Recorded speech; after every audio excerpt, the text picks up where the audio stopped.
Magandang gabi. Ako nga pala si Mang Rolly. Alam kong, maraming mga taong naniniwala sa mga kwentong kababalaghan, tulad ng mga aswang at iba pa. May bago akong kwento aswang at kababalaghan, pakinggan ninyo. Maraming salamat at huwag kalimutang mag-subscribe para pagsuporta sa channel ko, at mag-thumbs up para ipagpatuloy ko ang pagkwento ng mga aswang at kababalaghan. Sa isang malayong kagubatan, na tinatawag na lupang mapaglaro, naglalaro ang mga engkanto, ng mga misteryosong laro. Isa itong kakaibang mundo, kung saan ang kalikasan, ay buhay at ang kapangyarihan ng mga engkanto, ay nagtataglay ng mga hiwaga. Si Althea, isang matipuno at mapagpakumbaba na engkanto, ay natagpuan ang kakaibang pinto, na tila nagdadala sa kaharian ng lupang mapaglaro. Tinahak niya ang mabuhay na landas, patungo sa kababalaghan, at nang siya'y pumasok sa pintuan, anong lugar ito? Sabi ni Althea, parang ngayon lang ako nakakita ng lugar na ta. Napadpad siya sa isang masalimuot na kagubatan, na pumupuno ng misteryo at lihim. Sa gitna ng kagubatan, nakatagpo si Althea ng mga engkanto. Tumingin lang si Althea sa paligid, na masigasig na naglalaro ng mga laro, na tila hindi karaniwan. Mayroong laro ng mga kulay, na nagbibigay ng bagong anyo sa kaharian. Laro ng mga himbing, na nagbubukas ng mga pintuan ng kapangyarihan, at laro ng mga tanong na naglalabas, ng mga kasagutan sa mga sekreto ng buhay. Habang si Althea ay nadadala sa iba't ibang laro, napagtanto niyang may mas malalim pang layunin ang lupang mapaglaro. Sa paglipas ng oras, natuklasan niyang ang mga laro ay may koneksyon sa buhay ng mga engkanto sa kaharian, at may bisa itong magdala ng pagbabago. Ngunit, sa likod ng mga ngiti at halakhak ng mga engkanto, mayroong nagtatago na malupit na sikreto sa kagubatan. Sa paglalakbay ni Althea, magbubukas ang mga pinto ng kaharian ng lupang mapaglaro, at magsisimula ang isang pag-alsa ng mga hiwaga, at pag-usbong ng mga panganib, na nag-aalab sa kanilang mundo. Nadama ni Althea ang naglalakihang pagsalubong mula sa mga engkanto ng lupang mapaglaro. Kasama niyang itinutok ang pagmamahal sa kanyang puso at kasiglaan sa pakikipagsapalaran. Nakatagpo siya ng isang hari na nagngangalang Haron, ang pinuno ng laro ng mga kulay.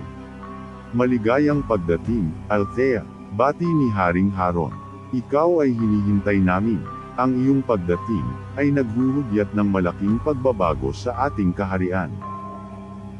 Isinama si Althea ni Haring Haron sa isang palasyo na puro kulay at kakaibang disenyo. Dito, ipinaliwanag niya ang papel ng bawat laro sa pag-unlad ng kanilang kaharian. Ang bawat laro ay may kanya-kanyang gampanin, paliwanag ni Haring Haron.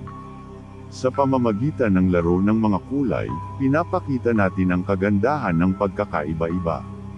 Ang laro ng mga himbing naman ay nagdadala ng kapayapaan at pagkakaunawaan sa ating komunidad. At ang laro ng mga tanong ay naglalantad ng mga kaalaman na nagbibigay ng liwanag sa mga engkanto. Nakita ni Althea ang kahalagahan ng bawat laro sa pang-araw-araw na pamumuhay ng kanilang kaharian. Ngunit, sa kabila ng kasiyahan, may kakaibang agam-agam siya. Parang may anino ng pangamba na damapo sa kanyang puso. Sa kabila ng mga ngiti ng mga engkanto, at sa masalimuot na palasyo ng hari, nararamdaman ni Althea na mayroong isang lihim na bumabalot sa kagubatan. Ang pagtuklas sa lihim na ito ay magbubukas ng bagong yugto sa kanyang paglalakbay sa lupang mapaglaro. Sa kanyang paglalakbay sa lupang mapaglaro, napagtanto ni Althea na may isang lugar sa kagubatan na tila hindi gaanong nadadama ang kanyang mapaglarong enerhiya.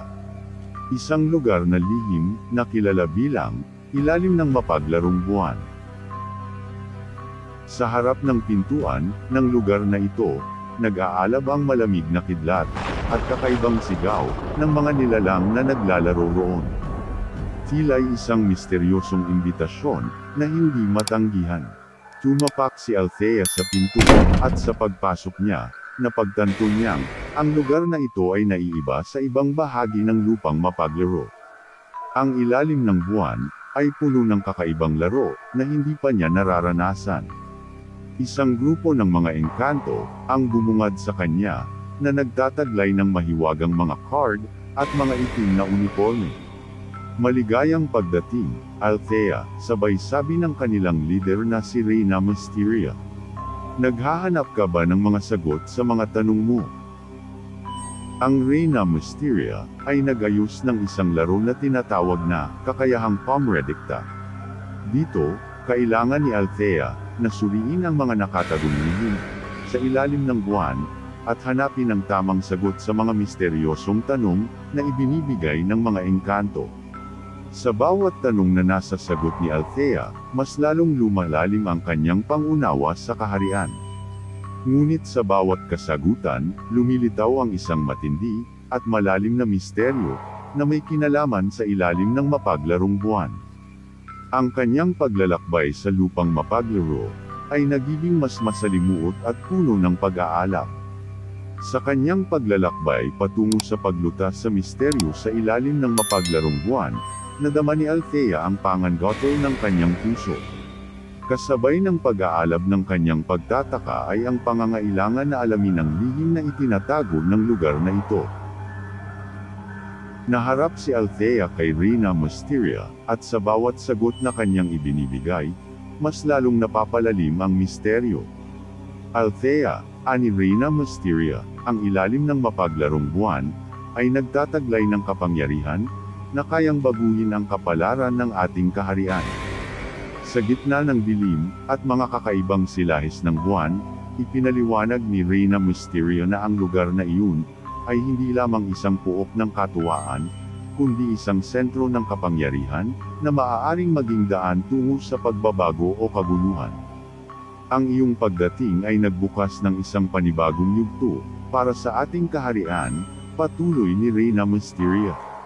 Subalit, may isang pagsubok ka pang dapat harapin, bago mo makuha ang sagot sa iyong hinahanap. Ipinakita sa kanya ang laro ng pagpili, isang mahirap ngunit makabuluhang pagsusulit na nagtatakda kung paanong gagamitin ni Althea ang kapangyarihan ng ilalim ng mapaglarong buwan. Ito ang hudyat ng kanyang pagiging leader at tagapamuno ng kaharian. Bilang handog sa kanya ng Reyna Mysteria, ipinagkaloob sa kanya ang makulay na card na magiging gabay sa kanyang paglalakbay. Sa paglapit ni Althea sa pinakadulo ng lugar, nagsimula ang laro ng pagpili, at ang hinaharap ng lupang mapaglaro ay napapasa kanyang mga kamay. Sa pagkakamit ni Althea ng makulay na card at tagumpay sa laro ng pagpili, nagbukas ang isang kapanahunan ng pag-asa at pagbabago sa lupang mapaglaro. Ang kanyang tagumpay ay nagdulot ng liwanag at pag-asa sa mga engkanto, at itinuturing siyang bagong lider na may kakayahang dalhin ang kaharian sa mas matayog na antas ng pag-unlad. Nanguna si Althea sa pag-aayos ng mas makatarungan, at mas makatao na sistema sa kaharian. Binago niya ang mga patakaran at nagtakda ng mga bagong laro, na magtataguyod ng pakikipagtulungan at pag-unawa sa bawat engkanto. Sa tulong ng mga bagong laro, naging masigla ang komunidad ng lupang mapaglaro. Nabawasan ang hidwaan, at nagkaroon ng mas maraming pagkakataon para sa paglago at pagpapabuti. Ngunit, sa kabila ng tagumpay, hindi nawawala ang pag-asa ni Althea na masusing malutas ang misteryo ng ilalim ng mapaglarong buwan. Patuloy siyang naglakbay at naghahanap ng mga kasagutan sa kanyang puso. Sa paglipas ng panahon, nakatagpo siya ng mga alis at hidden passages sa kagubatan na nagdadala sa kakaibang puok ng mga kaalaman. Dito niya natuklasan ang tunay na kahulugan ng ilalim ng mapaglarong buwan, at ang kakayahang ito na magsilbing tulay para sa kapayapaan at kasagutan sa kanilang kaharian. Sa pagiging leader at tagapamuno ni Althea, nabuo ang isang mas malawakang diwa ng pagsasama-sama, at ang lupang mapaglaro ay nagkaroon ng kapayapaan at kapanatagan. Ang misteryosong kagubatan ay naging isang lugar ng pag-asa, pag-unlad, at walang hanggang palaro para sa mga engkanto. Sa paglipas ng mga buwan, lumawak ang kaunawan ni Althea sa kanyang papel bilang leader ng lupang mapaglaro. Ang kanyang tagumpay sa pagpapabago ng kaharian ay nagdala ng masusing pagbabalik tanaw sa kanilang nakaraan. Isang araw, habang naglalakbay si Althea sa kagubatan, natagpuan niya ang isang lumang puok na tila'y hindi pa napansin ng kaharian. Isang lihim na dala ng palaro ng mga engkanto. Dito, nadiskubre niya ang malalim na alaala ng unang hari ng lupang mapaglaro na si Haring Aetherius. Sa pamamagitan ng misteryosong mga pagkakataon, napagtanto ni Althea na siya mismo ang reinkarnasyon ni Haring Aetherius. Isa siyang nilalang na may kapangyarihan na magdala ng pagsasama-sama at pagbabago sa kaharian. Sa kanyang mga panaginip at alaala, naging gabay sa kanya ang dating hari upang patuloy na gabayan ang kanyang mga kababayan. Sa pagiging bukas ni Althea sa mga alaala at karanasan ng kanyang naunang buhay, lalo pang nagtagumpay ang pagtatakwil ng mga engkanto sa mga dating hidwaan at pagtuklas ng bagong perspektibo sa kanilang palaro. Sa kanyang pamumuno, binuo ni Althea ang mapaglarong palaro, isang malaking pagdiriwang ng kaharian, kung saan nagtataglay ng iba't ibang laro, kaganapan, at pagtitipon ang mga engkanto. Ito'y nagdulot ng mas maraming kasiyahan, at pagkakataon para sa bawat isa, na makilala ang kanilang sarili at ang kanilang kapwa. Ang lupang mapaglaro, ay naging modelo ng pagkakaisa, at pagbabago. Ang palaro at kagubatan, ay patuloy na nagbibigay inspirasyon, at liwanag sa lahat ng mga nilalang, na naghahanap ng mas malalim, na kahulugan, at saya sa kanilang buhay. Sa paglipas ng mga taon, naging sagana ang lupang mapaglaro, sa masalimuot na palaro, at mga kasiyahan. Si Althea ay patuloy na nagtataglay ng kanyang misyon, na itaguyod ang pagkakaisa, at pag-unlad ng kanyang kaharian.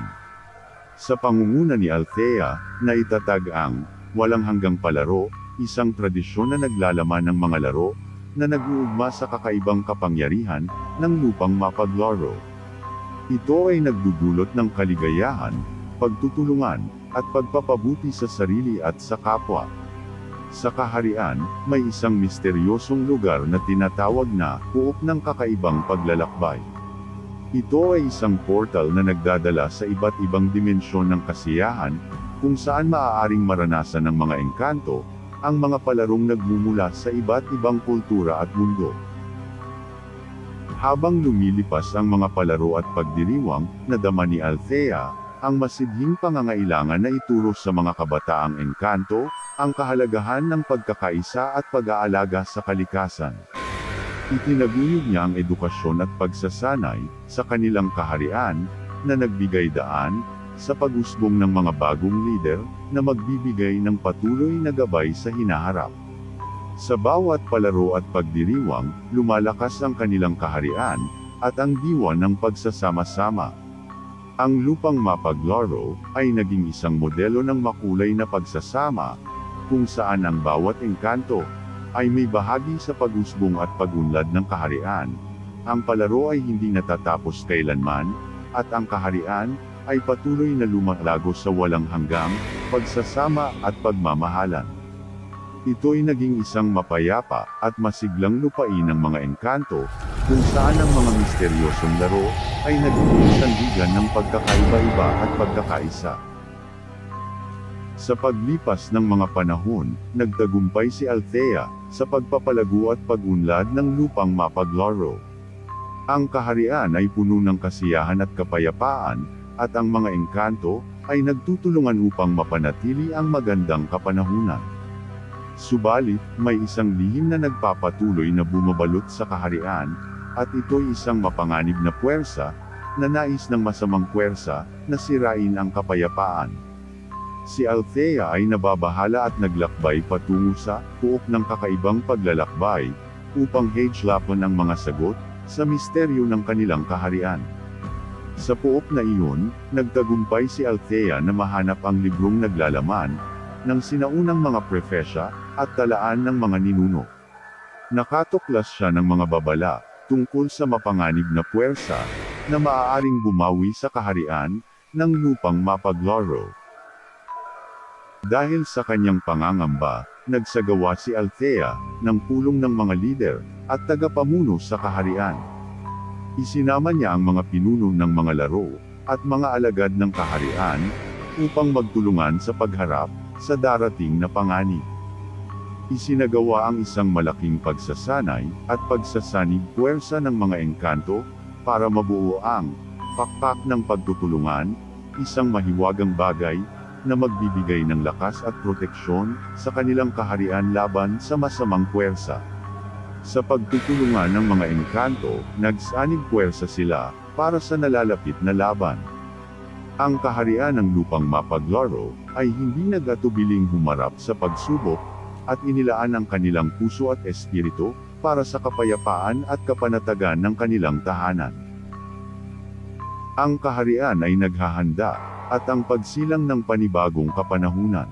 Si Althea, na patuloy na nagtataguyod ng pagkakaisa, ay handa na sa paglakbay patungo sa mas malalim na landas para sa kapakanan ng kanyang kaharian. Sa harap ng mapanganib na puwersang nagbabanta sa lupang mapaglaro, nag-alsa ang mga engkanto sa pangunguna ni Althea. Ang mga engkanto mula sa iba't ibang laro ay nagkasundo upang pagtibayin ang kanilang pagtutulungan. Sa pakpak ng pagtutulungan na kanilang binuo, nadama ni Althea ang lakas at suporta ng kanyang mga kababayan. Handa na silang harapin ang masamang puwersa at itaguyod ang kapayapaan sa kanilang kaharian. Ang puok ng kakaibang paglalakbay ay nagbigay kay Althea ng mga gabay at mga sagot sa mga tanong na bumabalot sa kanilang kaharian. Natuklasan niya ang dahilan kung bakit nagising ang mapanganib na puwersa at kung paano ito maaaring malabanan. Ang sagot ay nakatago sa kaharian ng mga yelo, isang lugar na malayo sa kanilang mapaglarong kagubatan. Sa kanyang pangunguna, nagsagawa sila ng masusing plano para sa kanilang ekspedisyon. Ang grupo ni Althea, kasama ang mga lider ng mga laro, ay naglakbay patungo sa kaharian ng mga yelo. Ang paglalakbay ay puno ng mga panganib at hamon, ngunit sa bawat pagsubok, lumalakas ang samahan ng grupo. Sa kaharian ng mga yelo, natuklasan ni Althea ang kristal ng kagitingan, isang sagisag ng lakas, at tapang na maaaring gamitin para talunin ang masamang puwersa. Ngunit, para makuha ito, kailangan niyang harapin ang pinakamatindi at masalimuot na laro, na inihanda ng mapanganib na puwersa. Sa paglakbay patungo sa kaharian ng mga yelo, nagdaos si Althea, at ang kanyang grupo ng mga kakaibang laro, na nagtaglay ng sining at kapangyarihan. Naging inspirasyon ang kanilang paglalakbay sa buong kaharian, at ang mga engkanto ay nag-alsa ng kanilang mga sarili para sa laban. Nang makarating sa kaharian ng mga yelo, napagtanto ni Althea na kakaibang enerhiya ang yumuugma sa lugar na ito. Ang malamig na hangin at kumikislap na yelo ay nagbigay ng isang misteryosong at tahimik na atmosfera. Sa pagsilip sa loob ng palasyo ng yelo, nakatagpo si Althea ng Reyna Chrysalis, ang nagmumula sa likas yaman ng kaharian. Nakita niyang sa likod ng matigas na anyo ng Reyna ay may malambot na puso na nagdadalamati sa pagbabago, at panganib na dala ng mapanganib na puwersa. Althea, bati ni Reyna Chrysalis, nais ko ang kapayapaan para sa aking kaharian, ngunit ang masamang puwersa ay higit sa aking kakayahan na labanan. Hindi ko kaya ito ng mag-isa. Dahil sa kabab ang loob ni Althea, mahal na Reyna, handa akong tumulong sa iyo pati ang aking mga samahan para sa kaharian. Sagot naman ni Althea, siya'y nag-alok ng tulong at sabay na hinikayat ang Reyna na makiisa sa kanilang misyon. Magkasama, sila'y nagbalangkas ng plano, at itinakda ang pagsanib ng kanilang mga lakas. Ang laro na naghihintay sa kanilang pagtatanggol sa kaharian ay hindi lamang isang paligsahan ng sining at kapangyarihan, kundi ang pag-usbong ng bagong liwanag ng pagkakaisa. Nag-uumpisa ang makulay na laban na nagdadala ng pag-asa at liwanag sa buong lupang mapaglaro. Dahil sa pagsanib puwersa nila ay natalo nila ang kanilang mga kalaban, at umuwi si Althea na may masaya ang mukha dahil nakatulong siya sa kanyang paglalakbay. At dito natapos ang aking kwento. Mercy. Maraming salamat, at kung gusto ninyong mga ganitong kwentong, please huwag kalimutang mag-subscribe para updated kayo sa mga totoong kababalaghan.